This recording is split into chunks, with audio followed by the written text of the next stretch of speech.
Hi there! It's time to do my homework with my iPad. I'm going to use my iPad, my pencil, and the Procreate app to try and do a drawing here of my friend Joe. Joe is a long-haired dachshund and he has a smallish head, but he is a cooperative model, so we're going to try and work with him.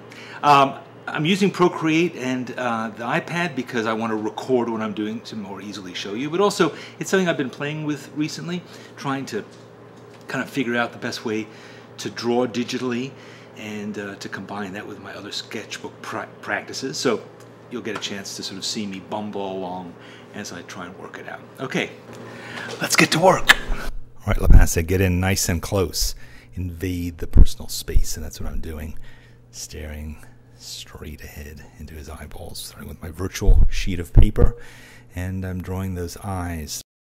I'm just adding a bit of indication where the shapes are. It's curiously triangular eyes he has. Now I move in on the nose. The dog's nose, when you just draw it in lines, is a little bit pig-like, honestly. But later on, when I add some highlights and stuff, it will get better. A little tiny bit of a mouth, and the overall shape is sort of distorted by the fact that he's so close up, and his ears are kind of flipped like. And now I'm stepping back and drawing his body, his little kind of runty dachshund body, dwarf body, and starting to add some color now. You know, it's hard to simulate watercolor with the iPad, but I'm doing my best. I start by just laying down some layers and layers of just different kinds of color, tans, beiges, just to develop some sense of volume, and you know, making it just feel a little organic. It's hard to approximate watercolor with the iPad, at least at my level of skill.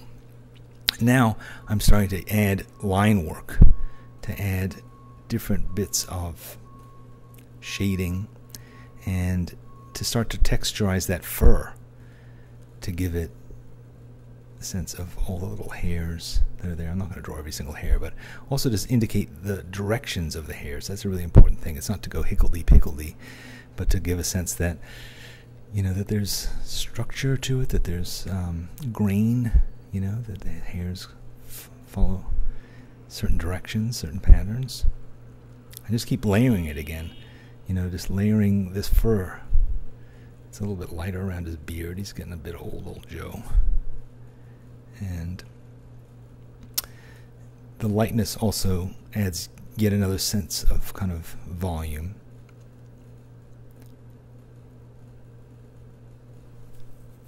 I can adjust the thickness of my pen here so that it gives me different line weights. Nice thing about the iPad. Now start working on those ears.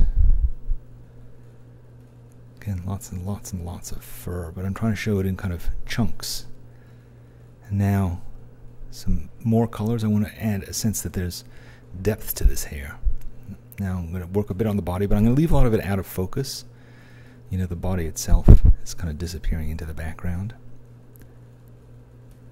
And now I'm going to start working on those eyes and just layering color to give a sense of roundness and to bring out the highlights, to make them look more dimensional and more expressive.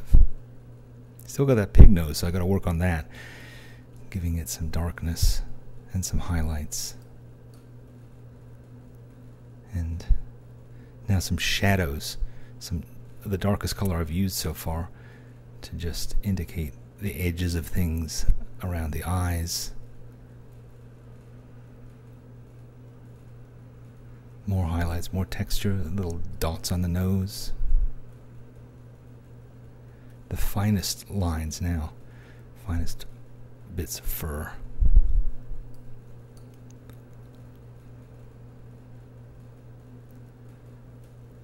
And now some light parts around the eyes. I've noticed, as I look closely, I see how where his bits of fur are turning white. He's almost 13 now. Oh, he is 13. He's almost 14. You know, I could keep going on working on this forever, but I'm going to kind of draw the line here and just put in a little note to remind myself what I was drawing that day. Not in love with this drawing, but I think I'm going to try a different one, maybe more horizontal, and see if I can make him look a little bit more chipper. That's what this one is. All right, that was a lot of fun. I hope that you're having as much fun with your homework. And I want to say one last time to Lapin, thank you so much for a fantastic week. I've long been a big fan of your work. It was so great to actually see you making stuff. And I think I'm going to go and try and find a food truck now and draw it as well. See you later.